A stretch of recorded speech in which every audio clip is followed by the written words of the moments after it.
Okay. Hi. Hello. Oh, no, Oh, yes. There's always an arsenal of animals around. Yes, isn't there though? So we are together today. It's been Yes, a few we are. weeks since we were able to get together in person. So this is really nice. Yep. Gonna breathe our lunch breath all over each other. It's okay. It's all good stuff. It's all good stuff. Everybody needs a little hummus breath, right? Yeah, right. Yeah. So what are we talking about today? Today we want to talk about gatekeeping in paganism, and also, I guess, doing things for an aesthetic versus more organic sort of way of doing things. So we want to talk about being authentic in paganism. Yes, and I think that's the key word right there is authentic. Yes. So what do we mean? So for gatekeeping, I mean, okay, so like you gatekeeping, one of the things we were talking about is having a piece of knowledge but not sharing it. You're like, oh, I love this mascara, but I'm not going to tell you where I got it. Yeah. Or, I do this ritual, and we're all about sharing our practices and our rituals and stuff. So some of it is that, but some of it is for me, gatekeeping is also trying to tell people the right way to do things or the wrong way, or that they're doing it the wrong way. Yeah. And I think there's a lot of that in some of the I tend to join a lot of the little Facebook groups and stuff, and some of them I bail right out of just because I want to see what's the vibe here? Yeah, I've been doing this a long time, so I kind of want to see what the newer people coming in are saying and doing, and I see a lot of that. Oh, you can't do that. That's wrong. Yeah. You can't practice that way. You can't burn that color candle. And literally, what is the one thing we say in almost every single one of these videos we make is like, there's no wrong way to witchcraft. There is not. And one of for me, one of the most important things is that you do what you feel. Yes. Because for me, that's always the way it has worked. It has to come from within you. Yes. And we've talked about so many times over the past, reading books and talking to your friends and all that. It helps give you a sharing idea space. It helps give you a jumping off point. Exactly. But you don't need to take anybody else's practice or how they do something and just regurgitate that. It has to feel right to you. And to me, that is so important, because I think that's where the power is. That's where you find the biggest, so if you were, in Christian, you're in church, you're sitting there, you're saying a prayer, you're just saying some random prayer that someone else wrote. It's not going to have as much meaning for you if you're not actually speaking from the heart, and speaking from, in witchcraft, you get more into your soul and your heart and stuff. So I think for it to have power for you, which is important, it has to come from what feels right to you. Well, and here's something controversial. I don't do deity work at all. Me either. At all. And that's something that people are like, well, you need to have a deity that you like, Hecate or whatever. And I'm like, okay, that's great. I am happy for you. I do no work with the deities. Me either. At all. I don't. I never have. I do find that's it interesting. That's not to say I never will. Right. It's just not what fits right now. Yeah. And for me, I mean, I've been doing this since, the early 90s, and it's never felt right. So I don't know that it ever will. No. But I do read about them just because I find it interesting. And but there are reading people about Norse gods too. I find it all very interesting, but it's never resonated with me. But that's something with, I think, New Age paganism is they really try to push deity work, and you have to choose that. And it's but you don't. If it doesn't speak to you, you don't have to adapt that. No, you don't. And when it comes to paganism too, there are so many different you've got, your Welsh pagans, you've got your Norwegians, you've got your Celtic, your Irish, your Scottish. Every one of those has different deities, and different goddesses and different things. So it's not, for me, it's always been a kind of a god and a goddess, more of a male and a female entity. Sort of. Yes. So, but that does not mean it's wrong. There are some people though who do this gatekeeping thing and go, you're doing that wrong. That's not, for me, that's not what it's about.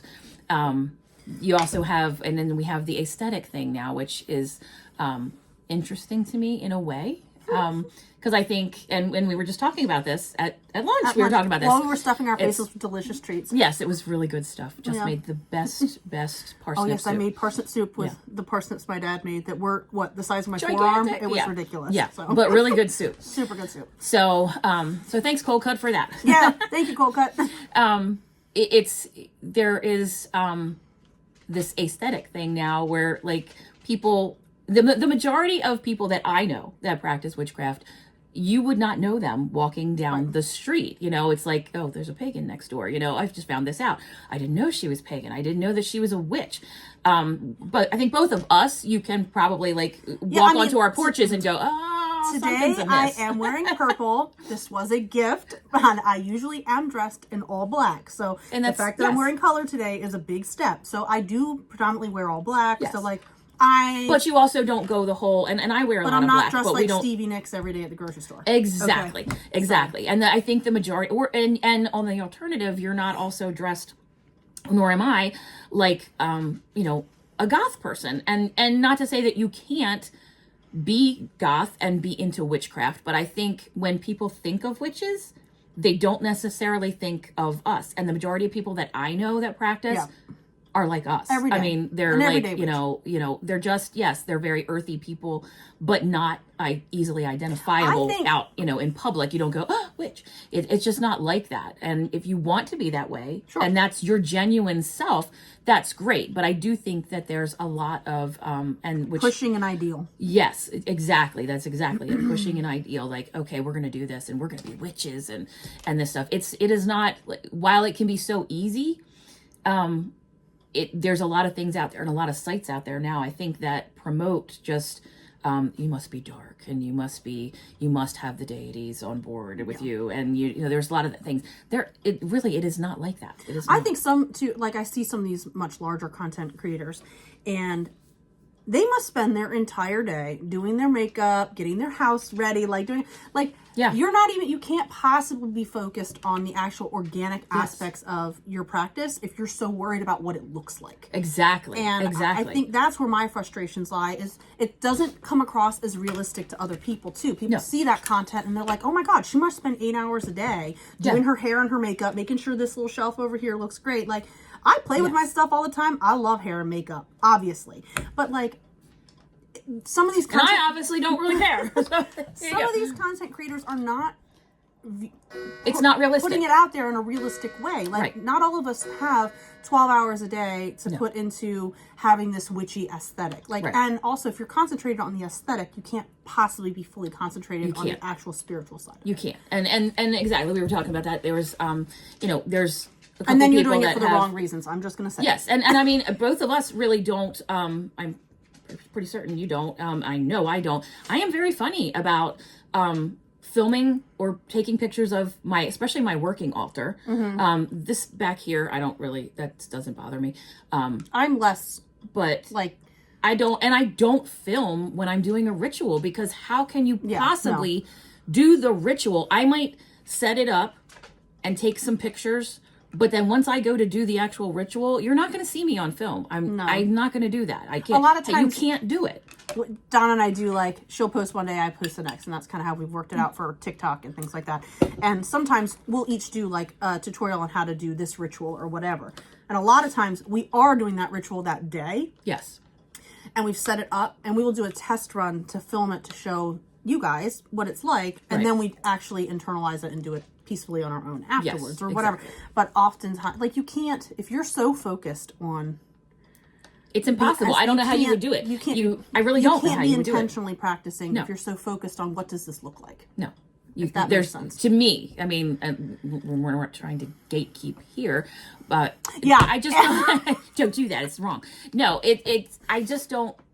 For me personally, I don't know how anybody would concentrate and put your full intention and energy into a ritual while you're filming it or trying to show someone how to do it. And it happens that we post stuff and people will say, well, that's not how it's done or whatever. It's like, but that's not, for you, that's not how it's done. Exactly. For us, this is how we did it. And I forget what the last one was that we had somebody told me I was stirring something wrong. I got told I was stirring things wrong. That was a thing. I was like, okay, well. It was Yule's the one I'm thinking of. And they were really focused on, there are lots of different that one. Yule traditions. And they're, again, same thing. You've got, when you talk about paganism. That lady was on a roll. Yes, she was.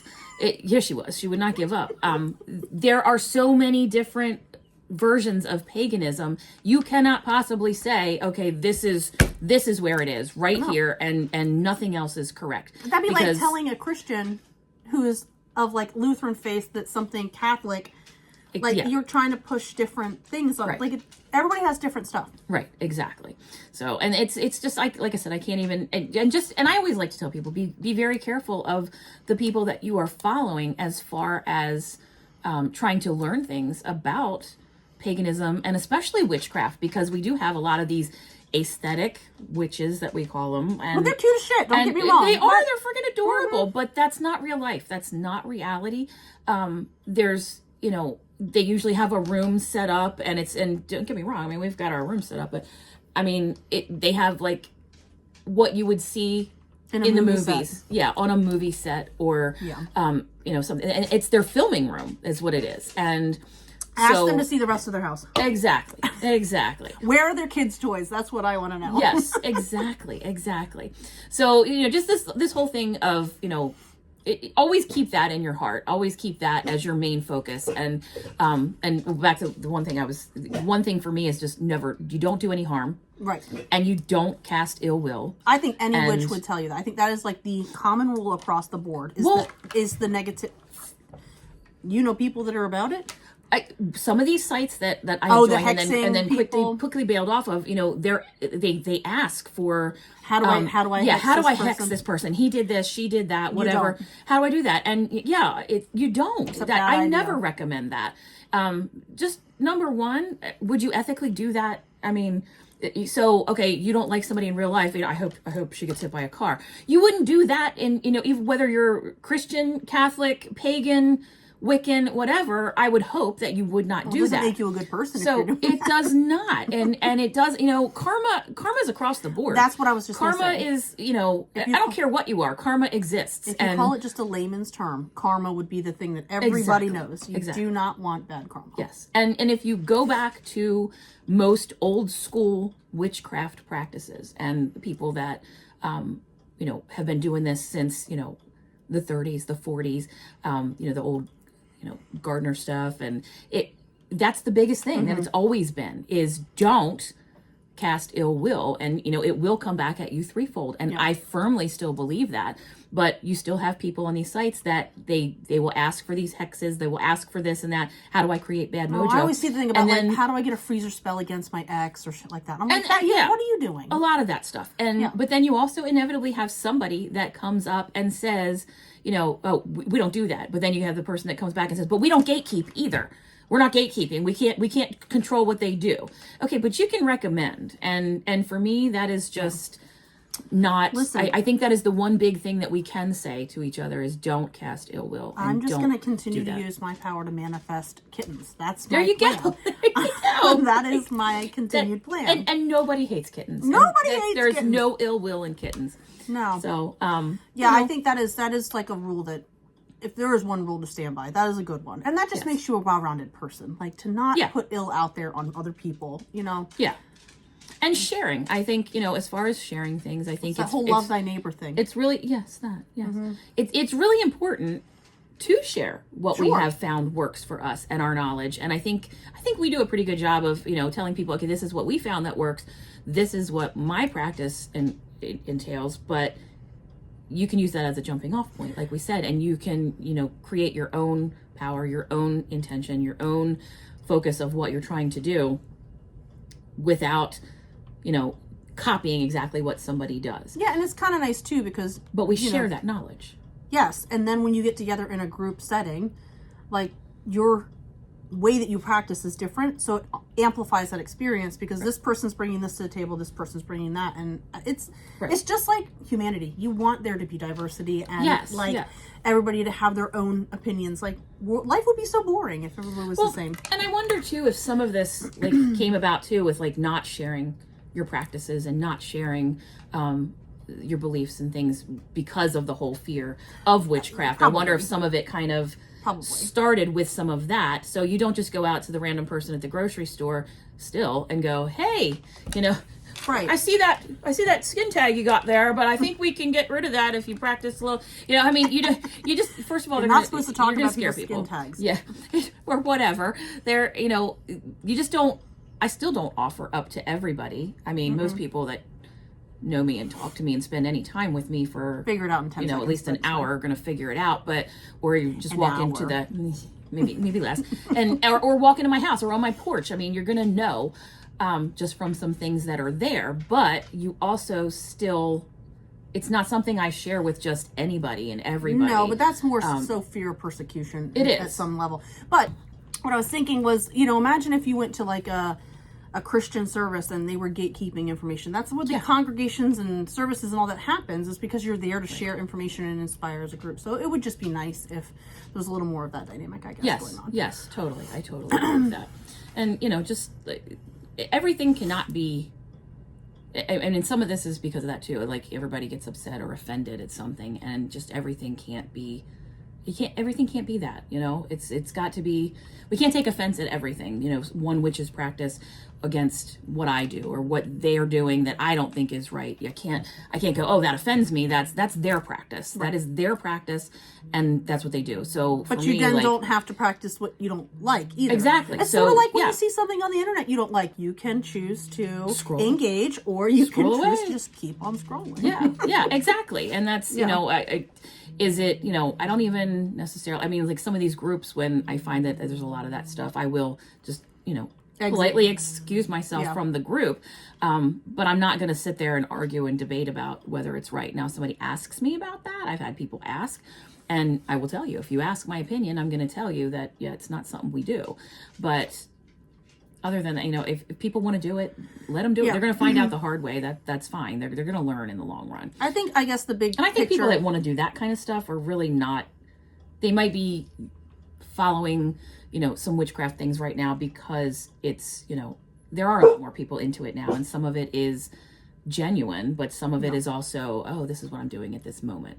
So I think there's such a rise in the interest in paganism too. I think that you're seeing organized religion sort of becoming less of a pressure to engage with. I think there's such a new wave of new pagans that are just trying to learn, and there's a lot of value in that. And everybody's got to start somewhere, and people do ask questions. Yeah. So I do understand where some of this stems from. But, I mean, just be nice to openly share and be authentic about it. I think that's like the whole premise of this talk today, is just authenticity versus like what people are telling you.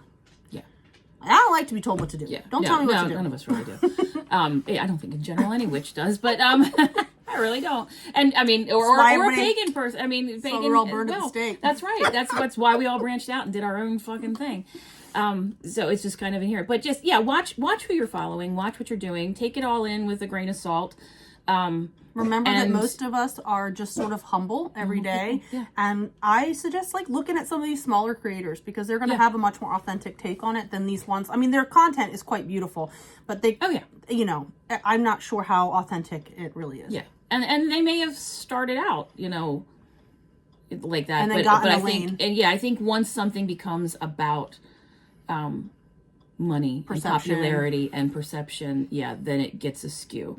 Lose focus. Just remember, and again, same thing, remember that it's not something, you don't have to attain that. You don't have to have this big room that's like totally devoted to your witchcraft. You could have a jar of feathers on your windowsill, and that's enough for you. Yes, it doesn't have to be the whole, it doesn't have to be a production. It does not have to be a production. You can like being in the mountains or at the beach, and you can collect seashells, and like that can be your thing. Yes, totally. It doesn't have to be any larger than what you want it to be. So many different versions. So just watch who you're following. Take everything with a grain of salt, and don't let nobody tell you what to do. Feels right, exactly. And if somebody won't share their practices with you, and you're getting a vibe that it's just because they want to hoard it, and come to us. There could be people who are just uncomfortable sharing. Yeah, sure. But come to us, and or do what's right in your heart. Yep. Yeah, I agree. Totally agree. Yep. Okay, and that's it for today. Keep on rocking.